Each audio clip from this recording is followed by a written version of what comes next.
ഹരേ കൃഷ്ണ. ഇന്നത്തെ ശ്രീ ചൈതന്യ ചരിതാമൃതം ക്ലാസ്സിലോട്ട് വന്നു ചേർന്ന ഭക്തന്മാർക്ക് വിനീതമായ സ്വാഗതം. നമ്മളിന്ന് ചർച്ച ചെയ്യുന്നത് ശ്രീ ചൈതന്യ ചരിതാമൃതം ആദിലീല അധ്യായം 15 മഹാപ്രഭുവിന്റെ പൗഗണ്ഡ ലീലകൾ എന്ന അധ്യായത്തിലെ 15ാമത്തെ ശ്ലോകം മുതൽക്കാണ് ഇന്ന് ചർച്ച ചെയ്യുന്നത്.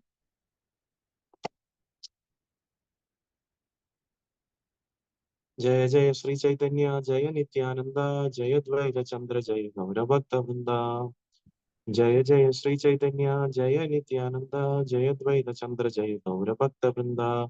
ജയ ജയ ശ്രീ ചൈതന്യ ജയ നിത്യാനന്ദ ജയ ദ്വൈത ചന്ദ്ര ജയ ഗൗരഭക്ത വൃന്ദ.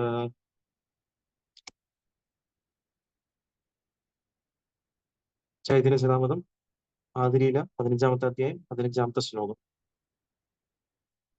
ആമിത കരീവ ത്വമ ദുംഹാര സേവന ശുനീയ സന്തുഷ്ട ഹൈര പിതാമാതാരമന.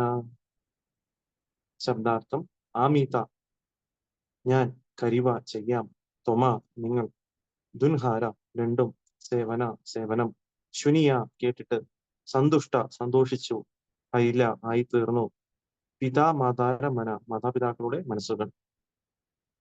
വിവർത്തനം: താൻ മാതാപിതാക്കൾക്ക് സേവനം ചെയ്യാമെന്ന് മഹാപ്രഭു ഉറപ്പു നൽകുകയും അപ്രകാരം അവരുടെ മനസ്സുകൾ സന്തുഷ്ടമാവുകയും ചെയ്തു. ശ്ലോകം 16. ഏകദിന നൈവേദ്യ താംബൂലഗായ ഭൂമിതെ പടീര പ്രഭു അചേതനഹന. ഏകദിന നൈവേദ്യ താംബൂലഗായ ഭൂമിതെ പടീര പ്രഭു അചേതനഹന. ഏകദിന നൈവേദ്യ താംബൂലഗായ ഭൂമിതെ പടീര പ്രഭു അചേതനഹന.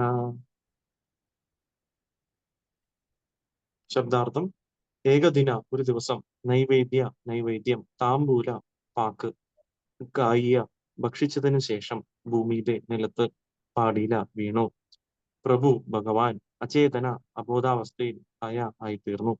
വിവർത്തനം ഭാവാർത്ഥം: കൃഷ്ണ കൃപാമൂർത്തി ശ്രീ ശ്രീമദ് അഭയചരണാരവിന്ദ ഭക്തിവേദാന്ത സ്വാമി പ്രഭുപാദ് ശീല പ്രഭുപാദിക്ക്.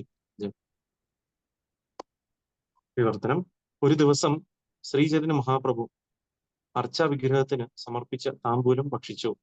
പക്ഷെ അത് ലഹരിയായി പ്രവർത്തിക്കുകയും അവിടുന്ന് അബോധാവസ്ഥയിലായി നിലം പതിക്കുകയും ചെയ്തു.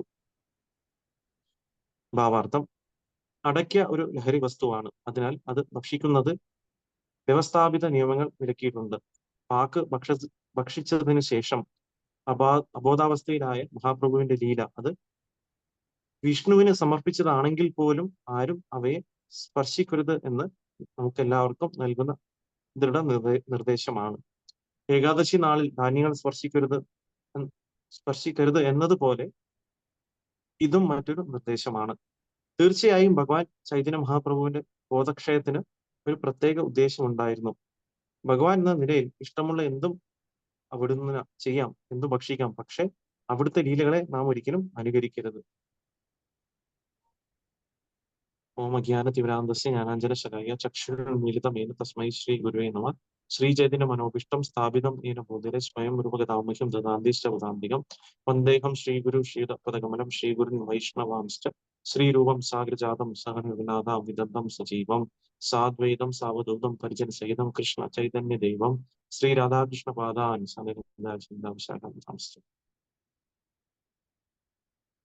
നമോ വിഷ്ണുപാദായ കൃഷ്ണപ്രേഷ്ഠായ ഭൂതലെ ശ്രീമതേ ഭക്തി വേദാന്ത സ്വാമി നാമിനെ. നമസ്തേ സാരസ്വതേ ദേവേ ഗൗരവാണി പ്രചാരിണേ നിർവിശേഷ ശൂന്യവാദി പാശ്ചാത്യ ദേശതാരിണേ. ജയ ശ്രീകൃഷ്ണ ചൈതന്യ പ്രഭു നിത്യാനന്ദ ശ്രീ അദ്വൈത ഗദാധര ശ്രീവാസാദി ഗൗരഭക്തവൃന്ദ. ഹരേ കൃഷ്ണ കൃഷ്ണ കൃഷ്ണ ഹരേ ഹരേ ഹരേ രാമ രാമ രാമ ഹരേ ഹരേ. വാഞ്ചാകൽപതരുഭ്യശ്ച കൃപാസിന്ധുഭ്യോ ച പതിതാനാം പാവനേഭ്യോ വൈഷ്ണവേഭ്യോ നമോ നമഃ. ഹരേ കൃഷ്ണ. അപ്പൊ നമ്മള് ചർച്ച ചെയ്തുകൊണ്ടിരിക്കുന്നത് ശ്രീ ചൈതന്യ ചരിതാമൃതത്തിലെ മഹാപ്രഭുവിന്റെ പൗഗണ്ഡ ലീലകൾ എന്ന ഈ ഒരു അധ്യായമാണ്. നമുക്കറിയാം, ഈ പൗഗണ്ഡ ലീല എന്ന് പറയുമ്പോൾ അറിയാൻ സാധിക്കും നമുക്ക് ഈ ഒരു ഭഗവാന്റെ 5 വയസ്സ് മുതൽക്ക് 10 വയസ്സ് വരെയുള്ള ലീലകളെയാണ് പൗഗണ്ഡ ലീലയായിട്ട് കണക്കാക്കുന്നത്. അപ്പം ഈ ലീലകളിൽ നമുക്കറിയാം ഭഗവാന്റെ ഈ ഓരോ ലീലകളെയും ഓരോ അധ്യായമായിട്ടാണ് ഇവിടെ ശ്രീ കൃഷ്ണദാസ് കവിരാജ് ഗോസ്വാമി ചൈതന്യ ചരിതാമൃതത്തിന്റെ എഴുത്തുകാരനാണ് അദ്ദേഹം ഇവിടെ പറഞ്ഞിരിക്കുന്നത്. അപ്പൊ നമുക്ക് അതേ സമയത്ത് ശ്രീ ചൈതന്യ ഭാഗവതം എന്ന് പറഞ്ഞ ഒരു പുസ്തകമുണ്ട്, ശ്രീല വൃന്ദാവൻ ദാസ് ഠാക്കൂർ എഴുതിയത്. അപ്പൊ അതില് ഈ മഹാപ്രഭുവിന്റെ ഈ ഒരു ചെറുപ്പകാലത്തുള്ള ലീലകളെ പറ്റിയൊക്കെ വളരെ വിശദമായിട്ട് എഴുതിയിട്ടുണ്ട്. എന്നാൽ കൂടി അതിൽ കുറച്ച് കാര്യങ്ങൾ മാത്രമാണ് ഇവിടെ, കാരണം അത് ഓൾറെഡി എഴുതിയതായതുകൊണ്ട് പിന്നെ ഈ പുസ്തകത്തിന്റെ വലിപ്പം കൂടാതിരിക്കാൻ വേണ്ടിയിട്ടാണ് ഇദ്ദേഹം ജസ്റ്റ് ഇവിടെ ശ്രീ കൃഷ്ണദാസ് കവിരാജ് ഗോസ്വാമി അദ്ദേഹം വളരെ കുറച്ച് കുറച്ച് കാര്യങ്ങൾ മാത്രമാണ് ഇവിടെ എഴുതി പോകുന്നത്. വളരെ ഇമ്പോർട്ടന്റ് ആയിട്ടുള്ള കുറച്ച് ലീലകളൊക്കെ നമുക്ക് ഇവിടെ കാണാൻ സാധിച്ചു. ഇപ്പൊ കഴിഞ്ഞ ശ്ലോകത്തിൽ നമുക്ക് അറിയാൻ സാധിച്ചു അല്ലെ, വിശ്വരൂപൻ, അതായത് ചൈതന്യ മഹാപ്രഭുവിന്റെ വിശ്വംഭരനായ ചൈതന്യ മഹാപ്രഭുവിന്റെ അദ്ദേഹത്തിന്റെ സഹോദരനായ വിശ്വരൂപൻ അദ്ദേഹം സന്യാസം സ്വീകരിച്ച് അദ്ദേഹം വീട് വിട്ട് പോവാണ് അല്ലെ. അപ്പം അതിനുശേഷം അപ്പൊ അദ്ദേഹം അപ്പൊ എന്ത് പറ്റി, അപ്പൊ അവരുടെ ആ മൂത്ത പുത്രന്റെ വേർപാടില് അവര് അച്ഛനമ്മമാര് വളരെ ദുഃഖിതന്മാരായി അല്ലെ. ശശി മാതാവും ജഗന്നാഥ വിഷയം ദുഃഖിച്ചു. അപ്പൊ മഹാപ്രഭുവോട് ആശ്വസിപ്പിച്ചു. അപ്പൊ അദ്ദേഹം പറഞ്ഞു എന്തായാലും വിശ്വരൂപൻ സന്യാസം സ്വീകരിച്ച് നന്നായി, കുഴപ്പമില്ല. കാരണം അങ്ങനെ സന്യാസം സ്വീകരിക്കുന്നതുകൊണ്ട് നമ്മൾ നോക്കുകയാണെന്നുണ്ടെങ്കിൽ അവരുടെ അച്ഛനമ്മമാർ ആ കുടുംബത്തിന് ഉദ്ധരിക്കാൻ സാധിക്കും എന്ന രീതിയിലാണ് ഇവിടെ ചൈതന്യ മഹാപ്രഭു അവരെ ആശ്വസിപ്പിച്ചു, അച്ഛനെ അമ്മയും പിതാവിനെയും മാതാവിനെയും. അപ്പൊ അതിനുശേഷം ചൈതന്യ മഹാപ്രഭു ഒരു ഉറപ്പ് നൽകുകയാണ് ഈ 15-ാമത്തെ ശ്ലോകത്തിൽ പറയുന്നത് അല്ലെ. എന്താണ് ഉറപ്പ് നൽകുന്നത്? അപ്പം മഹാപ്രഭു പറഞ്ഞു, ഞാൻ നിങ്ങൾക്ക് വേണ്ടി ഞാൻ സേവനം ചെയ്യാം എന്ന രീതിയിൽ ഉറപ്പ് നൽകി അവർക്ക് അത് സന്തോഷമാവുകയും ചെയ്തു. അപ്പൊ അതിനുശേഷം പിന്നെ വീണ്ടും നമുക്കറിയാം, നമുക്ക് ഈ ചൈതന്യ ഭഗവാന്റെ ലീലകളിൽ നിന്ന് നമുക്ക് എന്തെങ്കിലുമൊക്കെ പാഠങ്ങൾ നമുക്ക് എപ്പോഴും ഉൾക്കൊള്ളാൻ സാധിക്കും. അപ്പൊ അതുപോലെ തന്നെയാണ് ഈ ഒരു ലീല അല്ലെ. ഒരു ദിവസം എന്ത് ചോദിച്ചാൽ ചൈതന്യ മഹാപ്രഭു അർച്ചാവിഗ്രഹത്തിന് സമർപ്പിച്ച താമ്പൂലം അല്ലെ, നമ്മൾ അടയ്ക്ക എന്ന് പറയുന്ന ആ സാധനം അദ്ദേഹം അത് എടുത്ത് കഴിച്ചു നോക്കുകയാണെന്നുണ്ടെങ്കിൽ. അപ്പം അത് നമ്മൾ നോക്കുകയാണെന്നുണ്ടെങ്കിൽ അടയ്ക്ക എന്ന് പറയുന്ന കാര്യം അത് ലഹരി പദാർത്ഥമായതുകൊണ്ട് അതൊരിക്കലും ഭക്തന്മാര് കഴിക്കില്ല. അപ്പം അതാണ് ഇവിടെ പറയുന്നത്. അപ്പൊ അതൊരിക്കലും ഭക്ഷിക്കാൻ പാടില്ല എന്നുള്ള രീതിയിലാണ് ശാസ്ത്രങ്ങൾ ഉദ്ഘോഷിക്കുന്നത്. അപ്പൊ ഇവിടെ എന്ത് സംഭവിച്ചു വെച്ചാൽ ചൈതന്യ മഹാപ്രഭു എന്ന് പറയുന്നത് ഭഗവാൻ തന്നെയാണ്.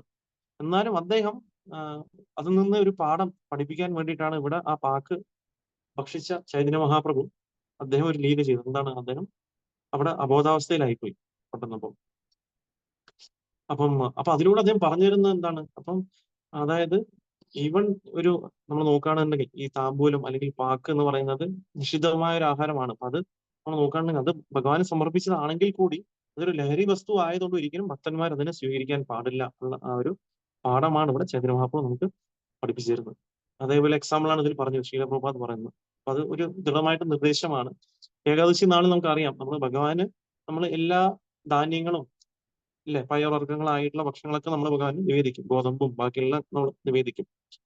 പക്ഷെ അതേ സമയത്ത് ഭഗവാൻ നിവേദിക്കുകയാണെങ്കിൽ കൂടി അത് പ്രസാദമാണെങ്കിൽ കൂടി ഒരു ഭക്തൻ ഏകാദശി ദിവസത്തിൽ ഒരിക്കലും ആ ഏകാദശി ദിവസത്തിൽ ആ ധാന്യങ്ങൾ അടങ്ങിയ അത് മഹാപ്രസാദമാണെങ്കിൽ കൂടി അത് അദ്ദേഹം സ്വീകരിക്കാൻ പാടില്ല എന്നതാണ് ശാസ്ത്രം പറയുന്നത്. അപ്പൊ അതാണ് ഇവിടെ ശീല പ്രഭുപാദം ഇതേ കാര്യമാണ് ഇവിടെ പറഞ്ഞിരിക്കുന്നത്.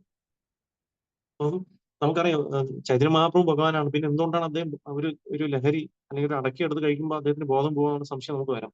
പക്ഷെ അതേ സമയത്ത് നമുക്ക് ഇതിൽ നിന്നൊരു പാഠം ഉൾക്കൊള്ളാൻ വേണ്ടിയിട്ടുള്ള കാര്യം എന്താണ്, അതായത് നമുക്ക് ഒരിക്കലും ലഹരി പദാർത്ഥങ്ങൾ അത് ഭഗവാന് സമർപ്പിച്ചാണെങ്കിൽ ഒരിക്കലും കഴിക്കാൻ പാടില്ല എന്ന തത്വത്തെ പറഞ്ഞുതരാൻ വേണ്ടിയിട്ടാണ് ഇവിടെ ചൈതന്യ മഹാപ്രഭു അബോധാവസ്ഥയിലോട്ട് പോയതും.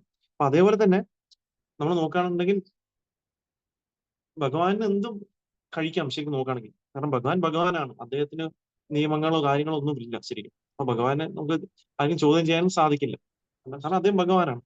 അപ്പൊ അദ്ദേഹത്തിന് ഇഷ്ടമുള്ള എന്ത് വേണമെങ്കിൽ അദ്ദേഹം ചെയ്യാൻ സാധിക്കും. അപ്പൊ എന്തും കഴിക്കാം. പക്ഷെ നമ്മൾ എന്താണ്, ഒരിക്കലും ഭഗവാന്റെ ലീലകൾ നമ്മൾ ഒരിക്കലും അനുകരിക്കരുത് എന്ന കാര്യമാണ് ഇവിടെ നമുക്ക് ഈ ഒരു വാവർത്തന്റെ ശീല പ്രഭാതം നമുക്ക് പറഞ്ഞു തരുന്നത്. അപ്പൊ ഭഗവാൻ എന്ത് വേണമെങ്കിൽ ചെയ്യും. അതുകൊണ്ട് നമ്മൾ അതിനെ അനുകരിക്കാൻ പാടില്ല.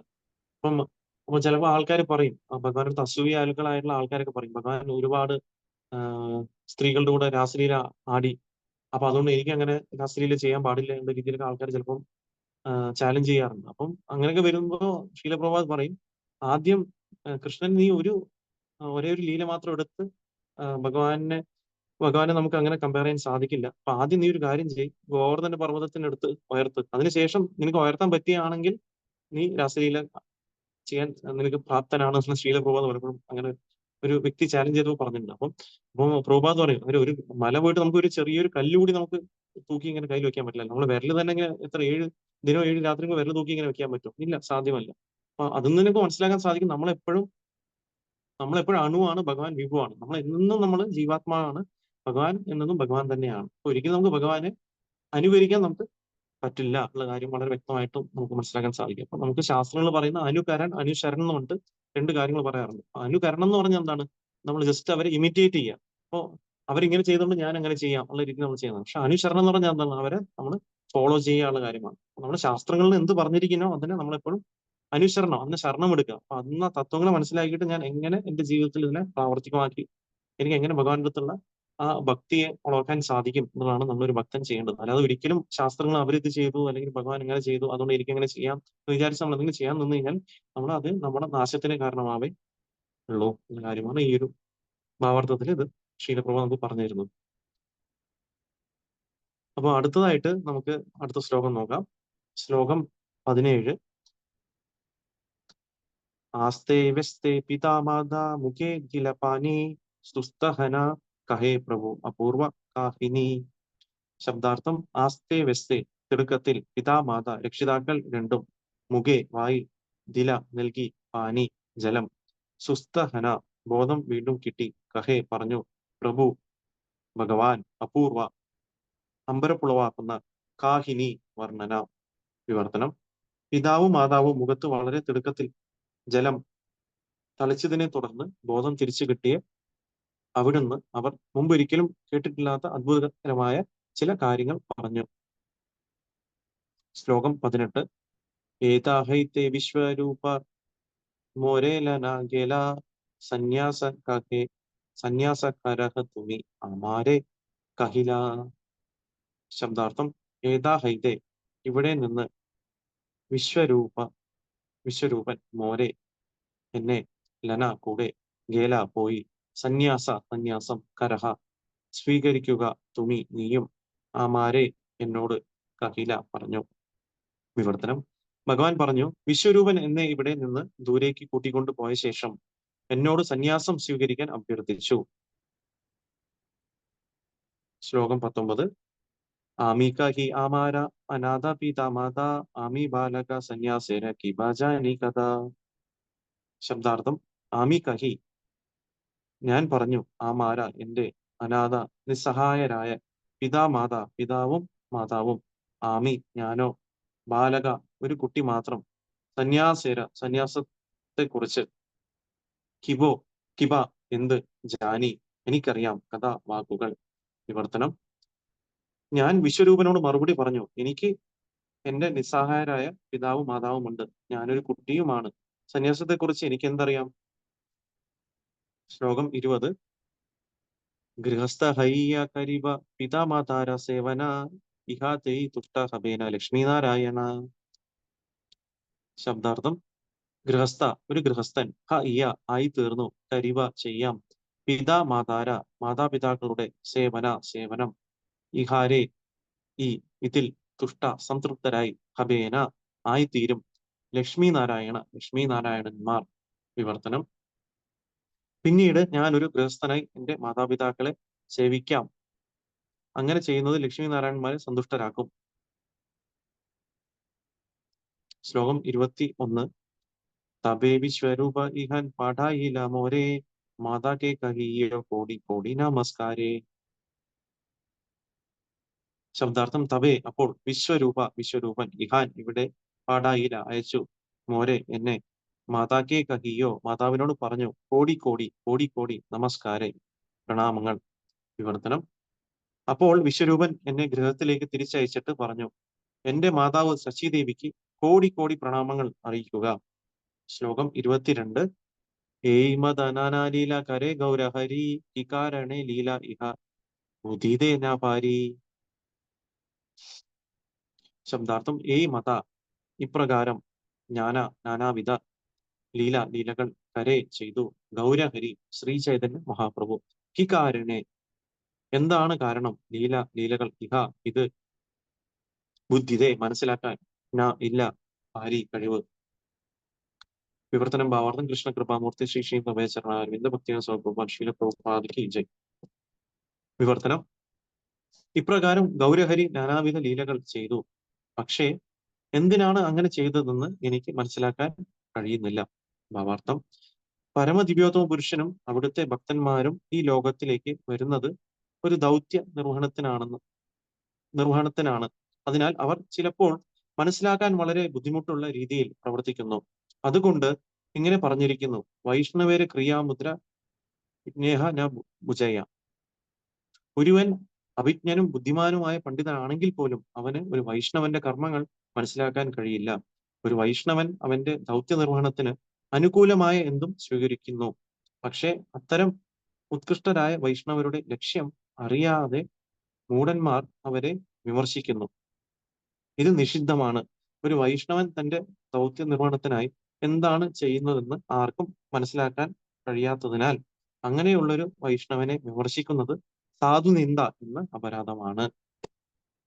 ഹരേ കൃഷ്ണ. അപ്പൊ നമുക്ക് ഇവിടെ കാണാൻ സാധിച്ചു. അപ്പൊ നമുക്ക് താമ്പൂലം കഴിച്ച് അബോധാവസ്ഥയിലായ ശ്രീചൈതന്യ മഹാപ്രഭു, അപ്പൊ അദ്ദേഹത്തിന്റെ അച്ഛനമ്മമാര് ജഗന്നാഥ് മിശ്രയും സച്ചി മാതാവും ചേർന്ന് ജലം തെളിച്ചതിന് ശേഷം അദ്ദേഹത്തിന് ബോധം തിരിച്ചു കിട്ടി. തിരിച്ചു കിട്ടിയ സമയത്ത് അപ്പം അദ്ദേഹം മുമ്പ് ഒരിക്കലും കേൾക്കാത്ത കുറച്ച് കാര്യങ്ങളെ പറ്റി ഭഗവാൻ പറഞ്ഞു. അപ്പൊ അദ്ദേഹം പറഞ്ഞു, എന്താ പറഞ്ഞത്? അപ്പൊ വിശ്വരൂപൻ അദ്ദേഹത്തെ ദൂരത്തേക്ക് കൂട്ടിക്കൊണ്ടുപോയി എന്റെ അവിടെ എന്നോട് പറഞ്ഞു, സന്യാസം സ്വീകരിക്കാൻ വേണ്ടി എന്റെ അടുത്ത് പറഞ്ഞു എന്ന് പറഞ്ഞു. അപ്പൊ വിശ്വരൂപനോട് ചൈതന്യ മഹാപ്രഭു എന്ത് പറഞ്ഞു തിരിച്ച്? അപ്പൊ അദ്ദേഹം പറഞ്ഞു, ഞാൻ ഒരു ബാലകനാണ്, എനിക്ക് സന്യാസത്തിനെ പറ്റിയൊന്നും എനിക്കൊന്നുമേ അറിയില്ല. അപ്പം എനിക്ക് നിസ്സഹാരായ മാതാപിതാവും ഉണ്ട് എന്ന കാര്യമാണ് പറയുന്നത്. നമുക്ക് അറിയാൻ സാധിക്കും ഇവിടെ ചൈതന്യ മഹാപ്രഭു സ്വയം ഭഗവാൻ ആണെങ്കിൽ കൂടി അദ്ദേഹം ഇവിടെ എന്താണ് പറയുന്നത്? ഞാൻ ഒരു ബാലകനാണ്, ചെറിയൊരു കുട്ടിയാണ്, എനിക്ക് സന്യാസത്തിനെ പറ്റിയൊന്നും അറിയില്ല എന്ന കാര്യവും അച്ഛനമ്മമാരെ എനിക്ക് നോക്കണം, നിസ്സഹായരാണെന്നുള്ള കാര്യത്തിനെ പറ്റിയാണ് പറയുന്നത്. അപ്പം ഇവിടെ ഭഗവാൻ നമുക്ക് ചില കാര്യങ്ങൾ നമുക്ക് പഠിപ്പിച്ചു തരികയാണ് ചെയ്യുന്നത്. നമ്മൾ നോക്കുകയാണെന്നുണ്ടെങ്കിൽ ഇപ്പം എളിമത്വത്തിനെ പറ്റിയാണ് ഇവിടെ നമുക്ക് മനസ്സിലാക്കാൻ സാധിക്കുക, അല്ലെ? സന്യാസത്തിനെ പറ്റി എനിക്ക് എന്തറിയാമെന്നാണ് ചൈതന്യ മഹാപ്രഭു പറയുന്നത്. ഒരിക്കലും ഒരു ഭക്തൻ, അല്ലെ? ഇവിടെ ചൈതന്യ മഹാപ്രഭു ഭഗവാൻ ആണെങ്കിൽ അദ്ദേഹം ഭക്ത അവതാരമാണ്, അല്ലെ? നമ്മൾ നോക്കുകയാണെങ്കിൽ ഭക്തന്റെ രൂപത്തിലാണ് അദ്ദേഹം ഇവിടെ ആൾക്കാരടുത്ത് ഡീൽ ചെയ്യുന്നത്. അപ്പം നമുക്ക് ഇവിടെ കാണാൻ സാധിക്കും, അപ്പൊ അദ്ദേഹം എളിമത്വത്തോടെ പറയാണ്, എനിക്ക് ഇതിനെപ്പറ്റി ഒന്നുമേ അറിയില്ല എന്നുള്ള രീതിയിൽ. അപ്പം ആ ഹ്യൂമിലിറ്റി അല്ലെങ്കിൽ എളിമത്വമാണ് ആത്മീയ ജീവിതത്തിൽ മുന്നേറേണ്ട നമുക്ക് ഏറ്റവും വേണ്ട ആദ്യത്തെ ഒരു ഗുണം എന്ന് പറയുന്നത്. ഇപ്പം എല്ലാം അറിയാമെന്നുള്ള ചിന്ത ഉണ്ടെങ്കിൽ നമുക്ക് ഒരിക്കലും നമുക്ക് ഒരു വ്യക്തി പറയുമ്പോൾ അതൊന്നും കേൾക്കണമെന്നോ അല്ലെങ്കിൽ മനസ്സിലാക്കണമെന്നോ ആഗ്രഹം നമുക്ക് ഉണ്ടാകും. പക്ഷെ നമുക്ക് ഒന്നുമേ അറിയില്ല എന്നുള്ള ഒരു വ്യക്തിക്ക് എവിടെ നിന്നും ആര് പറഞ്ഞാലും, അദ്ദേഹത്തിനെക്കാട്ടും ഒരുപാട് അറിവുള്ള വ്യക്തിയോ ഒരു സീനിയർ ആയിട്ടുള്ള ഡിവോട്ടി പറഞ്ഞാലും അല്ലെങ്കിൽ അതിനോട് ജൂനിയർ ആയിട്ടുള്ള ഡിവോട്ടി പറഞ്ഞാലും എളിമത്വമുള്ളൊരു വ്യക്തി അതിനെ അതേപടി സ്വീകരിക്കാൻ തയ്യാറാവും. നമുക്ക് നോക്കുകയാണെന്നുണ്ടെങ്കിൽ ഒരിക്കലും അദ്ദേഹം എന്താ പറയാ, ഇല്ല എനിക്കെല്ലാം അറിയാം, അല്ല ഞാൻ നിന്നെക്കാട്ടും സീനിയർ ആണ്, അതൊന്നും നീ എൻ്റെ അടുത്ത് പറയേണ്ട ആവശ്യമില്ല എന്ന രീതിയിൽ അദ്ദേഹം ഒരിക്കലും പെരുമാറില്ല. അതാണ് നമുക്ക് കാണാൻ സാധിക്കും. ഈവൻ ഷീല പ്രഭുപാദിന്റെ ലീലകളും ഇതേ ക്വാളിറ്റി നമുക്ക് കാണാൻ സാധിക്കും. അപ്പോൾ ഷീല പ്രഭുപാദ് നമുക്കറിയാം, ആദ്യകാലങ്ങളിൽ അദ്ദേഹം തന്നെയാണ് സന്യാസം എടുത്ത ശേഷം പലപ്പോഴും അദ്ദേഹം വൃന്ദാവനത്തിൽ നിൽക്കുന്ന സമയത്തൊക്കെ മധുരയിൽ നിന്ന് അദ്ദേഹം ട്രെയിൻ പിടിച്ച് ഡൽഹിയിൽ പോയി അവിടെ അദ്ദേഹം തന്നെ എഴുതി, അദ്ദേഹം തന്നെ പ്രിന്റ് ചെയ്ത് അദ്ദേഹം തന്നെ ഡിസ്ട്രിബ്യൂട്ട് ചെയ്യും ഈ ഭഗവത് ദർശനം ബാക്ക് ടു ഗോഡൻ മാഗസിൻ. അപ്പൊ ഡിസ്ട്രിബ്യൂട്ട് ചെയ്യുന്ന സമയത്ത് ഒരു ചായക്കടയിൽ ഒരു സാധാരണ വ്യക്തിയാണ് അവിടെ ഇരുന്നോണ്ടിരുന്നത്. അപ്പൊ അദ്ദേഹം ചായ കുടിച്ചുകൊണ്ട് അദ്ദേഹം ഈ മാഗസിനെ നോക്കിയിട്ട് പറഞ്ഞു, അല്ലയോ സ്വാമി, നിങ്ങൾ എന്തിനാണ് ഈ ഒരു മാഗസിൻ പോലെ ഈ ചെറിയ ലീഫ്ലെറ്റ് പോലെ ഈ മാഗസിൻ എഴുതുന്നത്? ഇതൊക്കെ ആരെങ്കിലും ആൾക്കാർ ചിലപ്പോൾ നോക്കി വായിച്ചിട്ട് അത് എടുത്തവർ കളയും. പക്ഷെ നിങ്ങൾ അതേ സമയത്ത് നിങ്ങളൊരു പുസ്തകം എഴുതാണെന്നുണ്ടെങ്കിൽ ആൾക്കാർ അതിനെ നല്ല രീതിയിൽ സ്വീകരിക്കും, ആൾക്കാർ അത് വീട്ടിൽ വെച്ച് അവർ വായിക്കും എന്ന രീതിയിലുള്ള ഒരു ഉപദേശം കൊടുത്തു. അപ്പം പ്രഭുപാദ് എന്താ ചിന്തിച്ചത്? അപ്പം പ്രഭുപാദ് ഒരിക്കലും ചിന്തിച്ചില്ല ഈ വ്യക്തി ആരാണ് എന്നെ ഉപദേശിക്കാൻ. ഒരു ചായ കുടിച്ചുകൊണ്ടിരിക്കുന്ന കടയിൽ നിൽക്കുന്ന ഒരു സാധാരണ വ്യക്തി, ശാസ്ത്രത്തിനെ പറ്റി ഞാൻ സന്യാസിയാണ്, ഒരു ആചാര്യനാണ്, അപ്പൊ എൻ്റെ അടുത്ത് ഇദ്ദേഹം ഉപദേശിക്കാൻ ഇദ്ദേഹം ആരാണെന്നുള്ള ചിന്ത അദ്ദേഹത്തിന് വന്നില്ല. അപ്പൊ അദ്ദേഹം എന്താ മനസ്സിലാക്കിയത്? ഇത് ഭഗവാൻ, ഈ ഒരു വ്യക്തിയോട് ഭഗവാൻ എനിക്ക് നല്ലൊരു ഉപദേശം പറഞ്ഞു തരികയാണ്. അപ്പൊ അദ്ദേഹം മനസ്സിലാക്കി, ബുദ്ധി ഉപയോഗിച്ചുകൊണ്ട് അത് മനസ്സിലാക്കി, ശരിയാണ്, ഞാൻ ഒരു ഗ്രന്ഥം കൂടി എഴുതി കഴിഞ്ഞാൽ ആൾക്കാർ അതിനെ സ്വീകരിക്കും, ഒരു ഗ്രന്ഥമായിട്ട് അത് വെക്കും, മാഗസിനെക്കാട്ടും കൂടുതൽ വാല്യൂ അതിനുണ്ടാവും എന്ന രീതിയിൽ അത് മനസ്സിലാക്കി ആ ഒരു ഉപദേശത്തിനെ അദ്ദേഹം എടുത്തു നമ്മൾ നോക്കുകയാണെന്നുണ്ടെങ്കിൽ. അപ്പം അത് വളരെ ഒരു ഇമ്പോർട്ടന്റ് ആണ്. ഏതൊരു ആത്മീയ വ്യക്തിക്കും നമുക്ക് എപ്പോഴും എളിമത്വത്തോടെ ഒരു വ്യക്തി പറയുന്ന ഉപദേശങ്ങൾ നമുക്ക് പറഞ്ഞിരുന്ന കാര്യങ്ങൾ എന്തെങ്കിലും ഒരു പൊരുളുണ്ടെന്നുണ്ടെങ്കിൽ അതിനെ നമ്മൾ ആക്സെപ്റ്റ് ചെയ്യണം. ഒരിക്കലും നമ്മൾ ചിന്തിക്കരുത് ഞാനൊരു വ്യക്തിയെക്കാട്ടും ഉയർന്നവനാണ്, അതുകൊണ്ട് ആ താഴ്ന്ന വ്യക്തി പറയുന്നത് ഞാൻ കേൾക്കരുതെന്നോ ഒരിക്കലും ചിന്താഗതി ഒരു ഭക്തന് ഉണ്ടാകാൻ പാടില്ല. അപ്പൊ അത് നമുക്ക് ഇവിടുന്ന് മനസ്സിലാക്കാൻ സാധിക്കും ചൈതന്യ മഹാപ്രഭുവിന്റെ ഈ ഒരു രീതിയിൽ. പക്ഷെ അതുപോലെ തന്നെ അദ്ദേഹം എന്ത് ചെയ്തു? അപ്പൊ നിസ്സഹായരായ മാതാപിതാക്കളുണ്ട്. അപ്പൊ അച്ഛനമ്മമാരെ നമ്മൾ ആക്ച്വലി അവരെ കെയർ ചെയ്യാനുള്ള കാര്യം കൂടി ഇവിടെ നമുക്ക് ചൈതന്യ മഹാപ്രഭു പറഞ്ഞു തരാണ്. അപ്പൊ അതിന്റെ ഒരു ഡ്യൂട്ടിയാണ്, ഒരു ഗൃഹസ്ഥൻ ആയി നിൽക്കാൻ പോകുന്ന ഒരു വ്യക്തിയുടെ ഡ്യൂട്ടിയാണ് അച്ഛനമ്മമാര് അവരെ നല്ല രീതിയിൽ അവരെയും നമ്മൾ കെയർ ചെയ്യുക, അവരെ ശ്രദ്ധിക്കുക, അവരെയും കൃഷ്ണാബോധം കൊടുക്കുക എന്നത് ഒരു വ്യക്തിയുടെ ഡ്യൂട്ടിയാണെന്നുള്ള കാര്യം ഇവിടെ പറഞ്ഞു തരുന്നുണ്ട്. പിന്നെ അതിനുശേഷം അദ്ദേഹം അപ്പൊ എന്താ പറഞ്ഞത്? അപ്പൊ അങ്ങനെ അദ്ദേഹം പറഞ്ഞു, അപ്പൊ ഞാൻ എന്തായാലും അച്ഛനമ്മമാരെ ഇനിയിപ്പം നോക്കണം. അപ്പൊ എന്തായാലും എനിക്ക് എന്തായാലും വീട്ടിൽ തന്നെ നിൽക്കേണ്ടി വരും. അപ്പൊ അങ്ങനെ നിൽക്കുമ്പോൾ എന്തായാലും ഞാനൊരു ഗൃഹസ്ഥനായിട്ട് മാറണം, എന്റെ മാതാപിതാക്കൾ അങ്ങനെ സേവിക്കാം. അപ്പൊ ആ രീതിയിൽ എനിക്ക് ലക്ഷ്മീനാരായണനെ സന്തുഷ്ടരാക്കാൻ സാധിക്കുമെന്ന് ചൈതന്യ മഹാപ്രഭു പറയുന്നത്.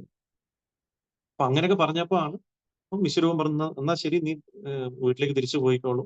അപ്പൊ എന്റെ ശശിദേവി, എന്റെ മാതാവിന് വിശ്വരൂപന്റെ കോടി കോടി പ്രണാമങ്ങൾ പറയണമെന്ന് ഇവിടെ ചൈതന്യ മഹാപ്രഭുവിനെ അദ്ദേഹം ഏൽപ്പിച്ചു. അപ്പൊ ഇങ്ങനെ ഈ കാര്യങ്ങളൊക്കെ പറഞ്ഞു. അപ്പം ഇങ്ങനെ ഈ ലീലകളൊക്കെ കാണുന്ന സമയത്ത് അപ്പം പല പല ലീലകൾ ഭഗവാൻ ചെയ്തിട്ടുണ്ട്. അപ്പൊ നമ്മുടെ ശ്രീല കൃഷ്ണദാസ് കവിരാജ് ഗോസ്വാമി എന്താണ് പറയുന്നത്? അതിനെ പറ്റിയൊന്നും എനിക്ക് എന്തിനാണ് അങ്ങനെ ചെയ്തത് എന്ന് എനിക്ക് ഒരിക്കലും മനസ്സിലാക്കാൻ സാധിക്കുന്നില്ല എന്നാണ് ഇവിടെ കൃഷ്ണദാസ് കവിരാജ് ഗോസ്വാമി ഇവിടെ പറയുന്നത്. അപ്പം നമുക്ക് ഭഗവാന്റെയും ഭക്തന്മാരുടെ ചില ലീലകളൊക്കെ കാണുന്ന സമയത്ത് നമ്മൾ ചിലപ്പോൾ ചിന്തിക്കും അവരെന്തിനാണ് ഇങ്ങനെയൊക്കെ ചെയ്യുന്നത്. പക്ഷെ നമ്മൾ മനസ്സിലാക്കേണ്ട ഉൾപ്പൊരുൾ എന്താണ്, അവരുടെ ആറ്റിറ്റ്യൂഡ് അല്ലെങ്കിൽ അവരുടെ ഇന്റൻഷൻ എന്താണ്? അവര് ചിന്തിക്കുന്നതാണ് എങ്ങനെയെങ്കിലും നമുക്ക് കൃഷ്ണ ഭക്തി ആൾക്കാരിൽ എത്തിക്കണം, അതാണ് അവരുടെ ആഗ്രഹം. അപ്പൊ അതിനു വേണ്ടിയിട്ട് അവര് എന്താ ചെയ്യുക? അവര് ചില കാര്യങ്ങൾ ചെയ്യായിരിക്കും. അപ്പൊ ആ കാര്യങ്ങൾ കാണുമ്പോൾ നമുക്ക് ചിലപ്പോൾ തോന്നും എന്ത് സംഭവിക്കും, ഇയാളെന്താണ് ഇങ്ങനെ ചെയ്യുന്നത് എന്നുള്ള രീതിയിൽ നമുക്ക് സംശയം തോന്നാം. നമുക്ക് ചൈതന്യ മഹാപ്രഭു കൂടി പറഞ്ഞൊരു കാര്യമാണ്. അപ്പൊ അദ്ദേഹം പറയാറുണ്ട്, നിത്യാനന്ദ പ്രഭു എന്ന് പറഞ്ഞാൽ അത്രയും വലിയൊരു പ്രവാചകനാണ്. അപ്പൊ ഞാൻ നിത്യാനന്ദ പ്രഭു ഒരു നിത്യാനന്ദ പ്രഭു ഇപ്പൊ ഇൻ കേസ് ഒരു മദ്യശാലയിലോ അല്ലെങ്കിൽ ഒരു അങ്ങനത്തെ ഒരു മദ്യം വിൽക്കുന്ന കടയിലോട്ടോ അല്ലെങ്കിൽ മദ്യശാല അങ്ങനത്തെ ബാറ് അങ്ങനത്തെ സ്ഥലത്തിലോട്ട് കൂടി നിത്യാനന്ദ പ്രഭു പോയാൽ ഞാൻ ഒരിക്കലും അദ്ദേഹത്തിന് സംശയിക്കില്ല. കാരണം എന്താണ്? അദ്ദേഹം പൂർണ്ണമായിട്ടും കൃഷ്ണഭക്തി പ്രചരണം ചെയ്യാൻ ഉള്ള ആഗ്രഹത്തോടെയാണ് അദ്ദേഹം എവിടെ പോയാലും അദ്ദേഹത്തിന്റെ ചിന്താഗതി അതാണ്. അപ്പൊ അദ്ദേഹം എവിടെ പോയാലും ഒരിക്കലും എന്തുകൊണ്ടും അത് അദ്ദേഹം അഫക്റ്റ് ആവില്ല. അപ്പൊ അത്രയും പൂർണ്ണ വിശ്വാസമായിരുന്നു ചൈതന്യ മഹാപ്രഭു നിത്യാനന്ദ പ്രഭുവിന്റെ മുകളിൽ ഉണ്ടായിരുന്നത്. അപ്പൊ അങ്ങനെ മദ്യവിൽപ്പനശാലയിലോട്ടോ അങ്ങനത്തെ സ്ഥലങ്ങളിൽ കൂടി ലഹരി പദാർത്ഥം നടത്തുന്ന സ്ഥലത്തു കൂടി അദ്ദേഹം പോയാൽ കൂടി അദ്ദേഹത്തിന് യാതൊരു രീതിയിലും സംശയിക്കേണ്ട ആവശ്യമില്ല. കാരണം അദ്ദേഹത്തിന്റെ മൂഡ് അല്ലെങ്കിൽ ഇന്റൻഷൻ എന്താണ്? എവിടെ പോയാലും കൃഷ്ണഭക്തി പ്രചരണം ചെയ്യാനുള്ള കാര്യമാണ്. അപ്പൊ അതേ രീതിയിലാണ് നമുക്ക് അപ്പം അങ്ങനെ ഭക്തന്മാരുടെ പരമദൈവത്വ പുരുഷനും അദ്ദേഹത്തിന്റെ ഭക്തന്മാരുടെ ലീലകൾ നമുക്ക് ഒരിക്കലും മനസ്സിലാക്കാൻ സാധിക്കില്ല. അപ്പൊ അതുകൊണ്ടാണ് ഇതിൽ പറയുന്നത് വൈഷ്ണവരെ ക്രിയാമുദ്ര വിജ്ഞേഹ ന ഭുജയ. അപ്പൊ എത്ര ബുദ്ധിമാനും എത്ര കഴിവുള്ള ഒരു വ്യക്തിയാണെങ്കിൽ കൂടി പണ്ഡിതനാണെങ്കിൽ കൂടി ഒരു വൈഷ്ണവന്റെ കർമ്മങ്ങൾ നമുക്ക് ഒരിക്കലും മനസ്സിലാക്കാൻ കഴിയില്ല. അപ്പൊ അതുകൊണ്ട് നമ്മൾ ശ്രദ്ധിക്കേണ്ട ഒരു കാര്യമാണ്. ഇപ്പൊ ചിലപ്പോൾ പല പല ഭക്തന്മാരൊക്കെ ചില ചില കാര്യങ്ങൾ ചെയ്യായിരിക്കും.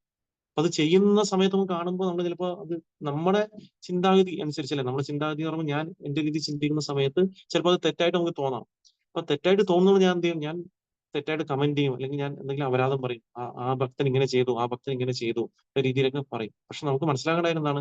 നമ്മൾ ഒരിക്കലും നമുക്ക് കമന്റ് ചെയ്യാനുള്ള അധികാരമില്ല. കാരണം എന്താണ്? ആ ഭക്തന്റെ ഇന്റൻഷൻ വേറെ ആയിരിക്കും. പക്ഷെ നമ്മൾ എക്സ്റ്റേണലി നമുക്ക് കാണുന്ന സമയത്ത് നമ്മൾ ചിലപ്പോൾ ചിന്തിക്കും അദ്ദേഹം നമ്മുടെ ചിന്താഗതി അങ്ങനെ ആയിരിക്കും. നമ്മൾ ആ ഒരു അവസ്ഥയിലാണെങ്കിൽ ഞാൻ ഇങ്ങനെ ചെയ്തേനെ, അതുകൊണ്ട് ഈ വ്യക്തി അങ്ങനെ ചെയ്യും എന്നുള്ള രീതിയിൽ മനസ്സിലാക്കിക്കൊണ്ട് ഒരു വ്യക്തി ചിലപ്പോൾ തെറ്റായ രീതിയിൽ ഒരു ഭക്തനെ പറ്റി ചിത്രീകരിക്കുകയായിരിക്കും. അപ്പൊ ഒരിക്കലും നമ്മൾ അങ്ങനെ ചെയ്യാൻ പാടില്ല. അപ്പം ഒരിക്കലും നമ്മൾ ഒരു ഉത്കൃഷ്ടനായ വൈഷ്ണവന്മാരുടെ എന്താ പറയുക ലക്ഷ്യം അറിയാതെ ഒരിക്കലും അവരെ വിമർശിക്കാൻ പാടില്ല എന്ന കാര്യമാണ് അത് പറയുന്നത്. അപ്പൊ അതുകൊണ്ടാണ് നമുക്ക് പലപ്പോഴും കാണാൻ സാധിച്ചത് ചിലപ്പോൾ മായാവാദി ആൾക്കാരൊക്കെ വൈഷ്ണവന്മാരൊക്കെ കുറ്റം പറയും. നിങ്ങൾ എല്ലാ ഭൗതികമായിട്ടുള്ള കാര്യങ്ങളൊക്കെ നിങ്ങൾ ഉപയോഗിക്കുന്നുണ്ട് അല്ലെങ്കിൽ ചില ആൾക്കാർ പറയും. പക്ഷെ എന്താണ് നമുക്ക് രൂപഗോസ്വാമി പറഞ്ഞത്? എന്താണ്? നമുക്ക് യുക്ത വൈരാഗ്യമാണ് അല്ലെ? നമുക്ക് ഭൗതികപരമായിട്ടുള്ള എല്ലാ കാര്യങ്ങളും നമ്മൾ എന്താ ചെയ്യുക? നമ്മൾ അതിന് ഭഗവാന്റെ സേവനത്തിന് ഉപയോഗിക്കുക. അപ്പൊ അതുകൊണ്ട് നമ്മൾ എന്താ ചെയ്യുക? അപ്പൊ ഒരിക്കലും ഒരു വ്യക്തി അങ്ങനെ നമുക്ക് ഇത് ചെയ്യാൻ പാടില്ല. അപ്പൊ മായാവാദികളെ കുറിച്ച് ചിന്തിക്കുക എല്ലാം മായയാണ്, അതുകൊണ്ട് ഒന്നിനെ നമ്മൾ എല്ലാത്തിനെയും കളയണം എന്നാണ് പറയുന്നത്. പക്ഷെ വൈഷ്ണവ സിദ്ധാന്തം അനുസരിച്ച് എന്താണ്? എന്തൊക്കെയുണ്ട്? യൂട്ടിലിറ്റി ഈസ് ദ പ്രിൻസിപ്പിൾ അല്ലെ? നമുക്ക് അപ്പൊ എന്തൊക്കെ ഉണ്ടോ, എന്തൊക്കെ കഴിവുണ്ടോ, പണമുണ്ടോ, ധനമുണ്ടോ, എന്തൊക്കെ നമുക്കുണ്ടോ അതൊക്കെ നമ്മൾ ഭഗവാന്റെ സേവനത്തിന് ഉപയോഗിക്കുക എന്നുള്ള കാര്യമാണ് നമുക്ക് ആചാര്യന്മാര് ഇവിടെ പറഞ്ഞു തരുന്നത്. ആക്ച്വലി മുമ്പോട്ടാണെങ്കിൽ അപ്പൊ അങ്ങനെ ചെയ്യുന്നൊരു അപ്പോൾ ഒരു വൈഷ്ണവൻ തന്റെ ദൗത്യ നിർവഹണത്തിനായി എന്താണ് ചെയ്യുന്നതെന്ന് ആർക്കും മനസ്സിലാക്കാൻ കഴിയാത്തതിനാൽ അങ്ങനെയുള്ള ഒരു വൈഷ്ണവനെ വിമർശിക്കുന്നത് സാധുനിന്ദ എന്ന അപരാധമാണ്. നമ്മൾ ശ്രദ്ധിക്കേണ്ട ഒരു കാര്യമാണ്. അപ്പൊ നമുക്ക് നമുക്ക് അതിനെപ്പറ്റി വ്യക്തമായിട്ടൊരു നിലപാട് അല്ലെങ്കിൽ അതിനെപ്പറ്റി അറിയില്ല എന്നുണ്ടെങ്കിൽ നമ്മൾ മിണ്ടാതിരിക്കുന്നതാണ് ഏറ്റവും നല്ലത്.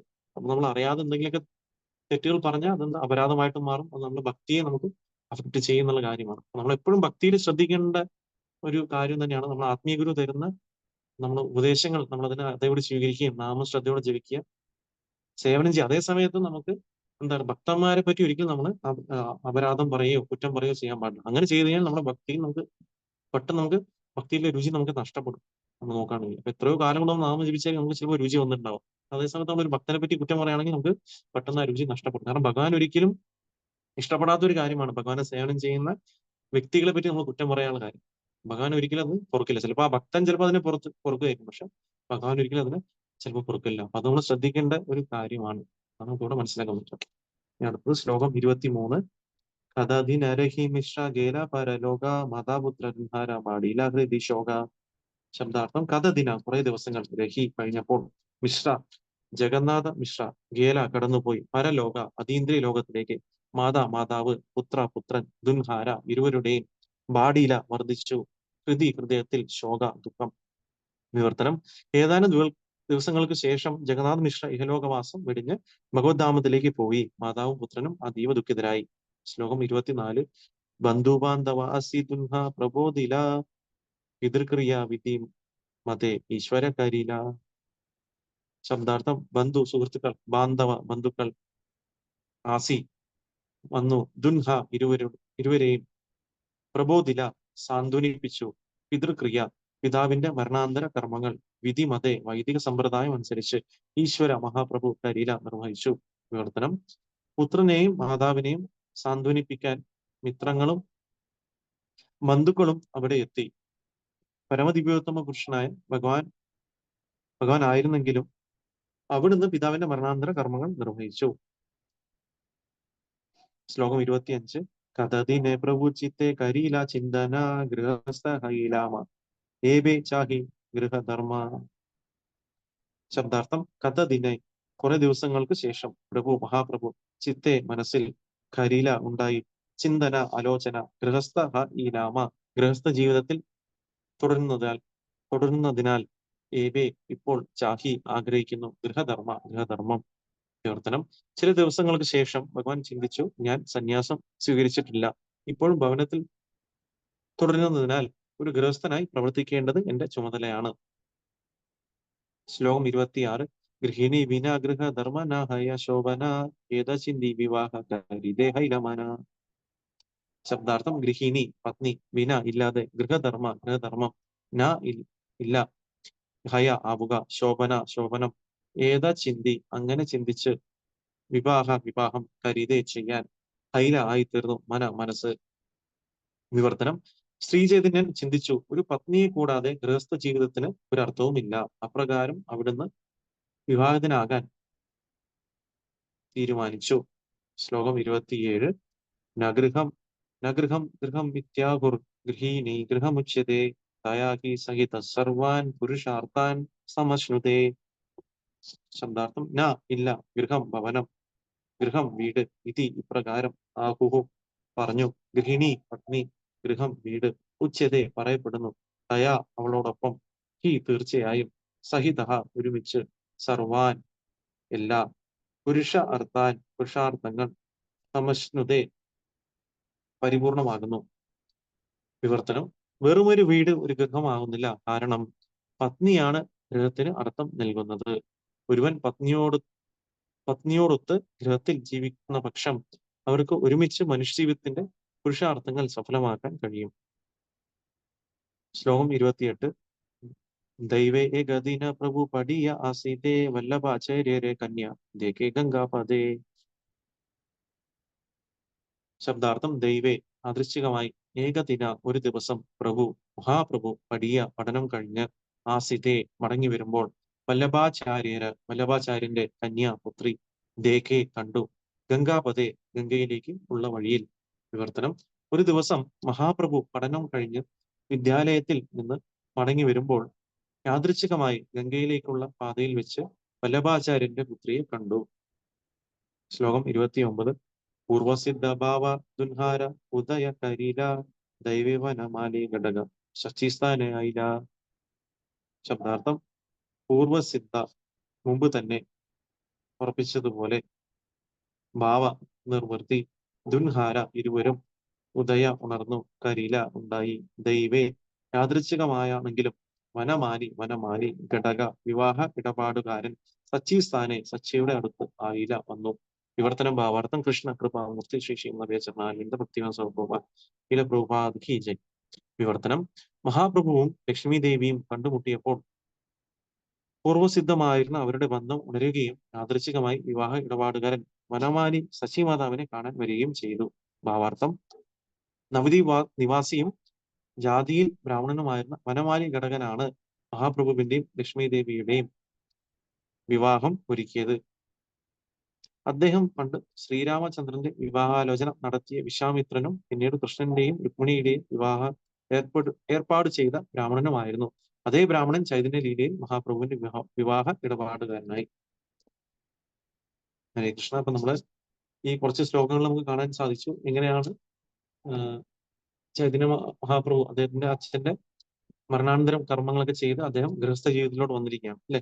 അദ്ദേഹം പറയാണ്, ഗൃഹസ്ഥ ജീവിതം എന്ന് പറയുമ്പോൾ നമുക്ക് എന്താണ്, ഗൃഹസ്ഥ ജീവിതം ഒരു പത്നി ഇല്ലാതെ പൂർണ്ണമാവുന്നില്ല എന്നാണ് പറയുന്നത്. അപ്പൊ പത്നി ഇല്ലാതെ ഗൃഹസ്ഥ ജീവിതത്തിന് യാതൊരു അർത്ഥവുമില്ല. അപ്പൊ അങ്ങനെ അദ്ദേഹം എന്ത് ചെയ്തു, അമ്മയെ കൂടി നോക്കാൻ വേണ്ടിയിട്ട് അങ്ങനെ എന്തായാലും സന്യാസം സ്വീകരിക്കുന്നില്ല ചിന്തിച്ചുകൊണ്ട് അദ്ദേഹം എന്ത് ചെയ്തു, എന്തായാലും കല്യാണം കഴിക്കാം എന്നുള്ള രീതിയിൽ പറഞ്ഞു.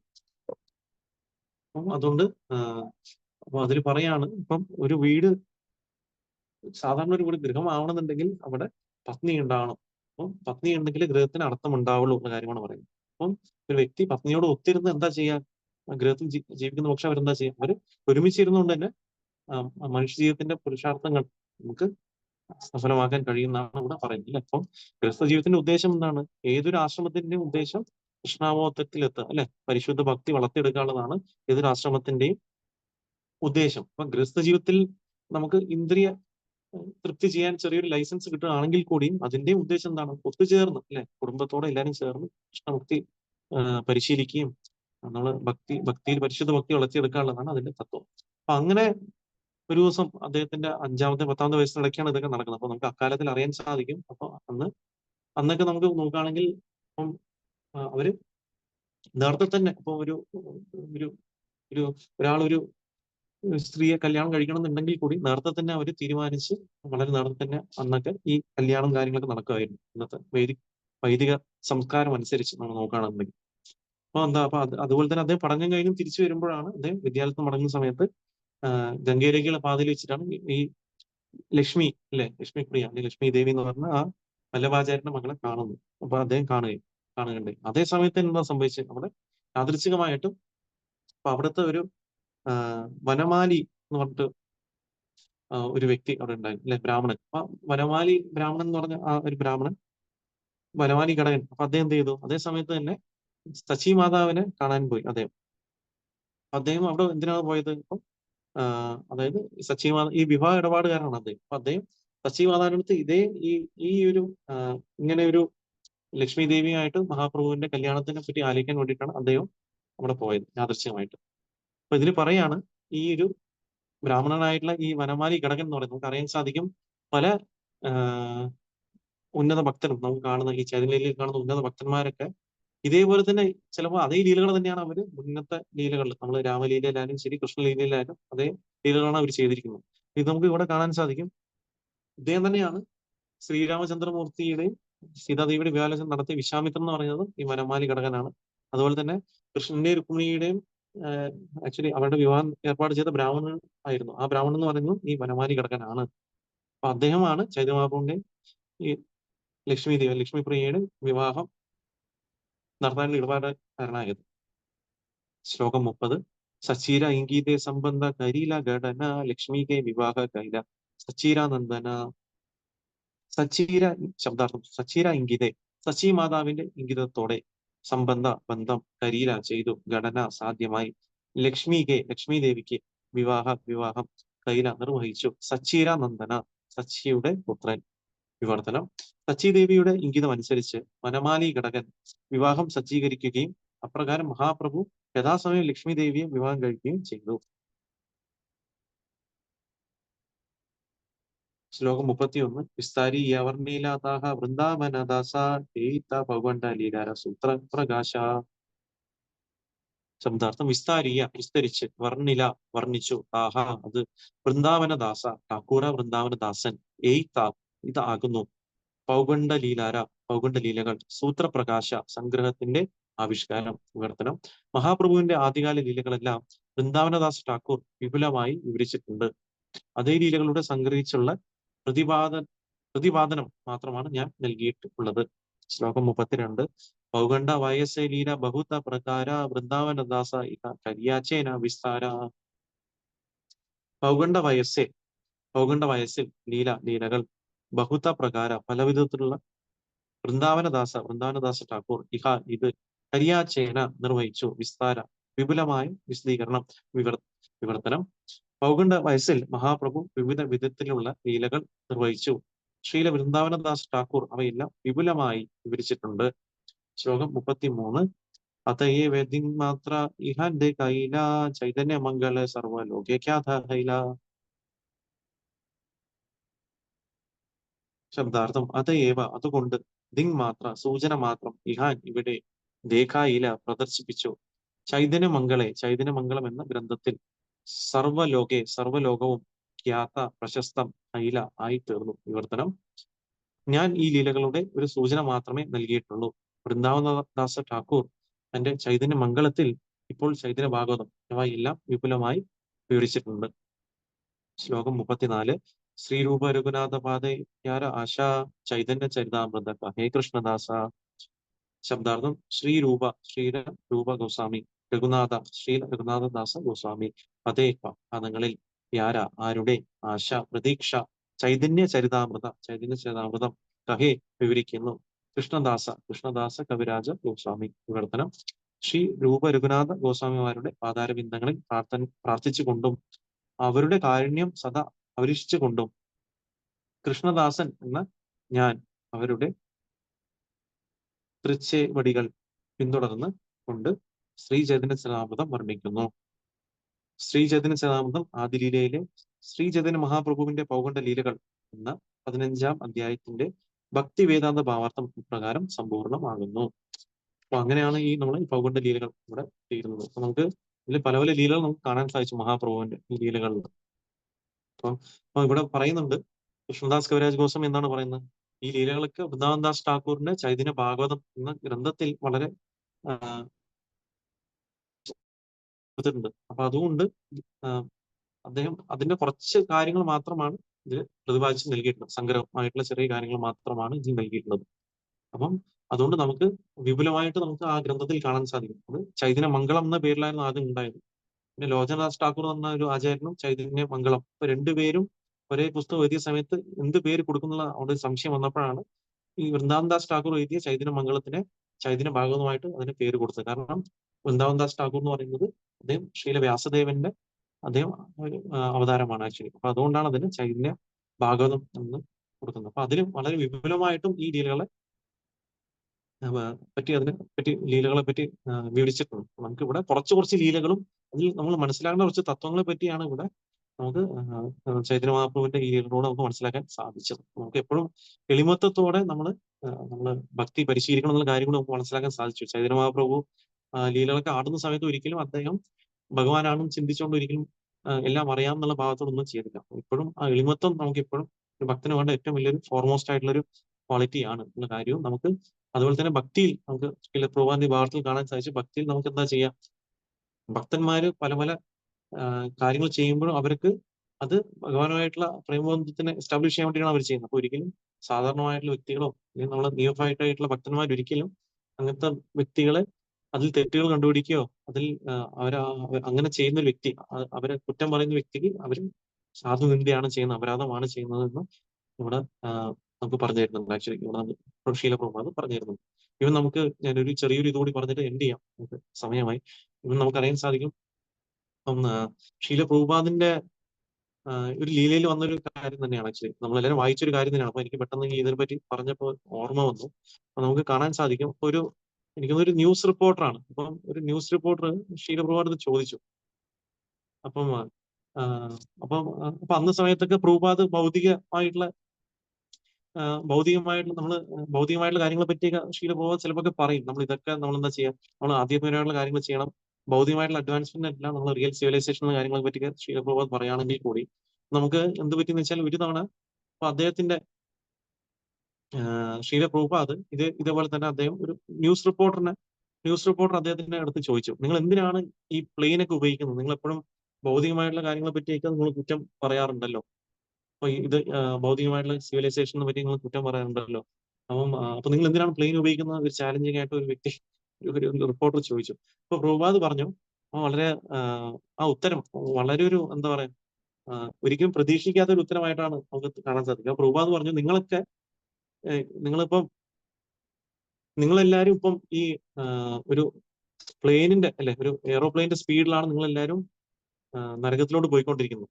അപ്പൊ ഞാൻ ഒരു കാളവണ്ടിയിൽ വന്നാൽ ഞാൻ നിങ്ങളെ ഒരിക്കലും പിടിക്കാൻ സാധിക്കില്ല, അല്ലെങ്കിൽ നിങ്ങളെ കണ്ട് പ്രചരിപ്പിക്കാൻ എനിക്ക് സാധിക്കില്ല. അതുകൊണ്ട് എനിക്ക് സമയം വളരെ കുറവാണ്. ആൾക്കാരൊക്കെ കൃഷ്ണാബോധം പരിശീലിക്കാതെ എല്ലാവരും അത്രയും മായയിൽ മുങ്ങിയിരിക്കുകയാണ്.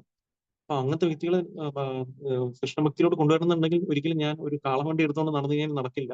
എനിക്ക് സമയം വളരെ പരിമിതമാണ്. അതുകൊണ്ടാണ് ഞാൻ ഈ പ്ലെയിൻ ഉപയോഗിക്കുന്നത് എന്നുള്ള രീതിയിൽ പ്രഭുപാദ് അവിടെ ഒരു ഉത്തരം കൊടുത്തു. അപ്പൊ നമുക്ക് കാണാൻ സാധിക്കും, അപ്പൊ ആചാര്യന്മാർ എന്ത് ഉപയോഗിച്ചാൽ അതൊക്കെ കൃഷ്ണന്റെ സേവനത്തിനാണ്. ഒരിക്കലും അത് അവരുടെ സുഖസൗകര്യങ്ങൾക്ക് വേണ്ടി അവർ ഉപയോഗിക്കില്ല. ഇതൊക്കെ എന്താണ്, കൃഷ്ണന്റെ സേവനത്തിനാണ് അവർ ഉപയോഗിക്കുന്നത്, അല്ലെ? നമ്മൾ എന്തൊരു കാര്യം അവർക്ക് സേവനത്തിനായിട്ട് കൊടുത്താലും അതെന്താണ്, അവര് ശരീരം തന്നെ അവർ കൃഷ്ണ സേവനത്തിന് സമർപ്പിച്ചുകൊണ്ട് അവർ ആക്ച്വലി കൃഷ്ണനെ സേവിക്കാൻ വേണ്ടിയാണ് അവരെല്ലാം ഉപയോഗിക്കുന്നത്. നമുക്ക് കാണാൻ സാധിക്കും. അതുകൊണ്ട് നമുക്ക് ഒരിക്കലും ഒരു വ്യക്തിയുടെ ബാഹ്യമായിട്ടുള്ള കാര്യങ്ങൾ കൊണ്ട് ഒരു വ്യക്തി നമുക്ക് ജഡ്ജ് ചെയ്യാൻ, ഒരു ഭക്തനെ നമുക്ക് ജഡ്ജ് ചെയ്യാൻ സാധിക്കില്ല. അത് നമ്മൾ ശ്രദ്ധിക്കേണ്ട ഒരു കാര്യം കൂടിയാണ്. ഹരേ കൃഷ്ണ. നമുക്ക് ക്ലാസ് എൻഡ് ചെയ്യാം. വേറെ ആർക്കും സംശയങ്ങളൊന്നും ഇല്ലാന്നുണ്ടെങ്കിൽ നമുക്ക് ക്ലാസ് എൻഡ് ചെയ്യാം. ഓൾറെഡി നമുക്ക് 5:45 ആയിരിക്കുകയാണ് ടൈം. ഹരേ കൃഷ്ണ. ഒരു കാര്യം ചോദിക്കാനുണ്ടായിരുന്നു, ഈ ബുക്ക് കിട്ടുന്ന ഈ ബുക്കിന്റെ പേരെന്ത്? ഇത് നമ്മൾ വായിക്കുന്നത് ശ്രീ ചൈതന്യ ചരിതാമൃതം. ഹരേ കൃഷ്ണ.